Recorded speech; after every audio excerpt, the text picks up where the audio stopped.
Hi everyone! Welcome to my cooking channel Japanese Food at Home. I'm Chef Reina from Japan. This time, I'm gonna show you how to make chikuzenni.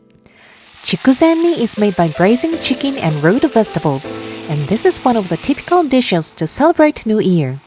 Other than the New Year celebration, the dish is so popular that people often eat it over the winter months when root vegetables are in season.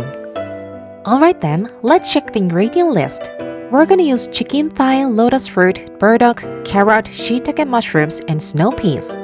To braise those ingredients, you need a dashi stock, sugar, and soy sauce.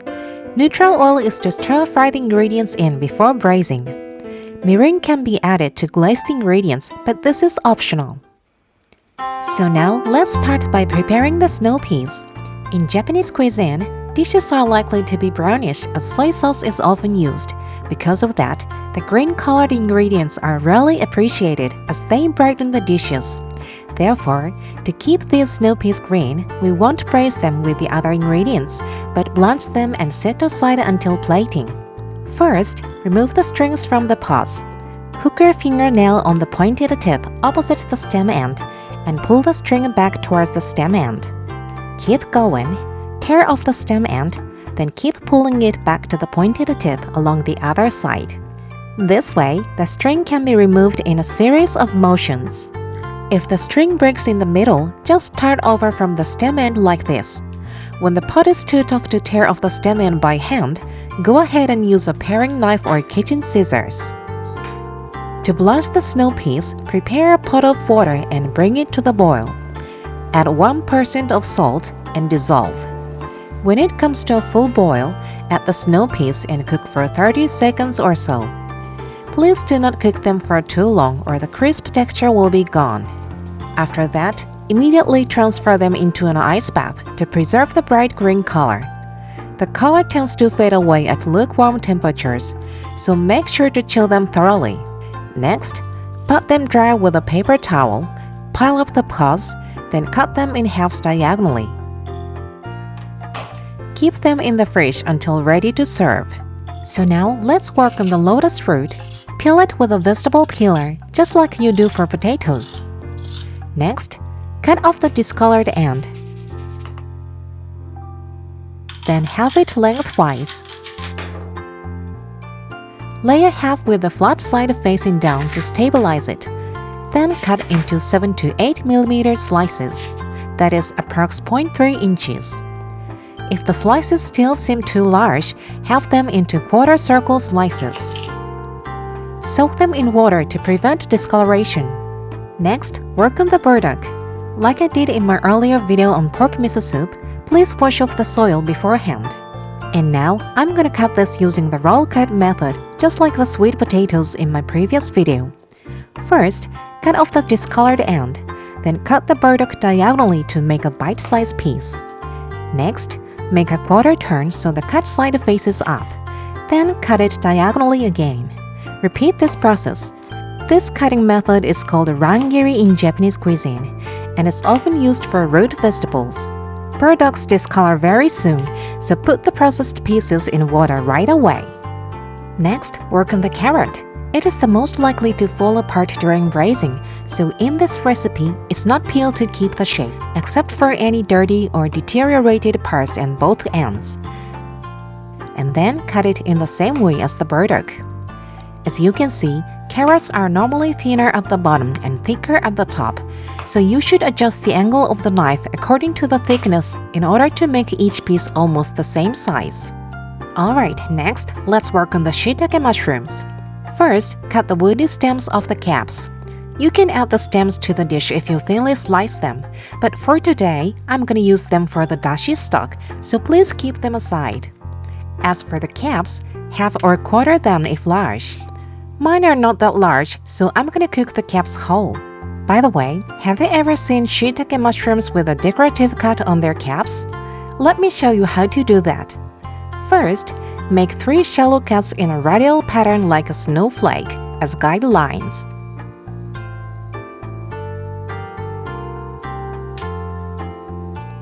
Then, using a sharp paring knife, make another shallow cut at an angle right next to one of the guidelines. After that, Turn the cap halfway around and do the same. A white line has been carved on the guideline. Repeat this process 2 more times along the rest of the guidelines. You know, shiitake mushrooms are dark in color, so this technique is often used for them to brighten the tone of a dish.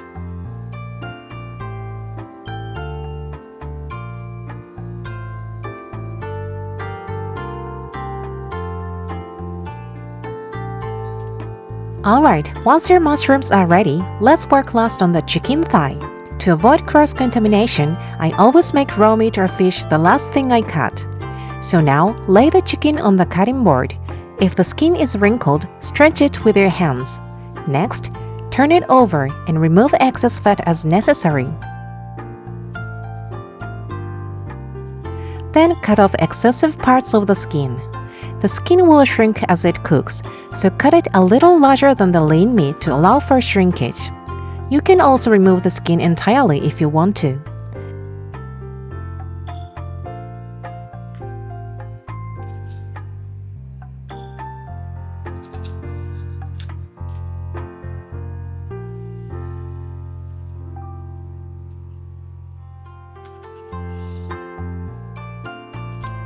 After that, touch the surface of the flesh all over with fingertips to check for any firm texture. You know, the flesh used to cover leg joints, and the cartilages of the joints are soft and easily cut, so some fragments can be left on the flesh. They are uncomfortable if you find them in your mouth while eating, so it's best to go through this process whenever you use boneless chicken thighs. The cartilage fragments are hard to find visibly, but you can easily feel them as the texture is like a scrap of plastic. Also, if there are blood veins, remove them if you want to. They are not dangerous, but some people may be uncomfortable to see them in food, so whether to discard them or not is up to you. Next, look around the ankle end. The white strings or tendons run through this area, and they're going to be tough when cooked. So using the heel of the knife, make small cuts all over this section to shorten the strings, so you'll be able to eat the chicken easily without any resistance. Lastly, cut the chicken into bite-sized pieces.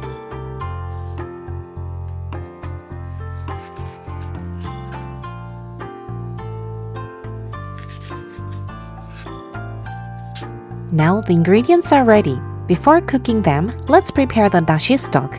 I'm going to use a dashi packet. Normally, I just add the packet to boiling water, but for today, we have the shiitake mushroom stems, so why don't we utilize them? Place a pot of water on the cooktop, add the stems, then turn on the heat. Once the water starts to boil, add the dashi packet and infuse it with a gentle simmer for several minutes, following the instructions on the package. You can also use dashi granules or shirodashi instead. For your information, the dashi packet I use doesn't contain any salty or sweet seasonings, but if you use a pre-seasoned product, please adjust the amount of sugar and soy sauce accordingly in a later process. While infusing the dashi packet, let's start cooking the ingredients. Preheat a pot over medium-high heat. Grease the base with the oil. Then add the chicken. Ideally, you may want to sear the skin first in order to keep the lean meat juicy and tender.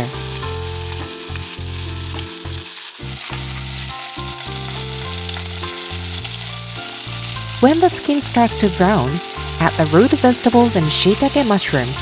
Stir-fry them until they are coated well with the oil. Stir-frying the ingredients before adding the dashi stock helps prevent them from falling apart while they are braised in the dashi stock. Next, pour in the dashi stock and bring it to the boil. Once it starts to boil, skim off the foamy scum if any.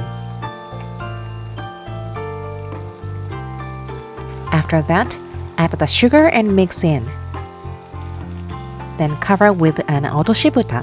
Otoshibuta is a lid that is a bit smaller than the diameter of your pot or pan, so it directly covers the ingredients. By putting an otoshibuta on, the ingredients are gently weighed down so they won't move around unnecessarily. That helps them keep their neat shape. Also, the lid bounces the stock and seasonings back so the flavors can be absorbed efficiently into the ingredients, even though the liquid is not enough to cover. Keep the heat at medium-high heat and cook for 10 minutes.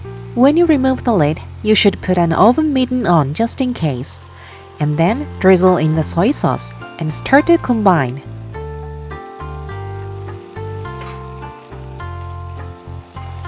Put the lid on again and cook for further 5 minutes. Can you see the liquid has been boiled down? We're gonna reduce it further to glaze the ingredients. If you use mirin to give more glossiness, add it at this point. When the surfaces are nicely glazed, it's time to serve. For this dish, I recommend bowl-shaped dishware over flat plates, and serve the dish so every ingredient can be seen. Finally, garnish with the snow peas. The green color nicely brightens the dish, right? Alright, this is how to make chikuzenni, a traditional Japanese New Year food. It is popular not only for eating at the table but also as an item to pack in a bento box, as the dish is served with less liquid and remains tasty even when cooled. I hope you will enjoy the dish on various occasions in addition to the New Year celebration. In the next video, I will show you how to make chocolate mochi. Don't forget to subscribe to this channel if you want to see how it is made. Thank you for taking the time to watch. Have a great day with delicious food. See you next time.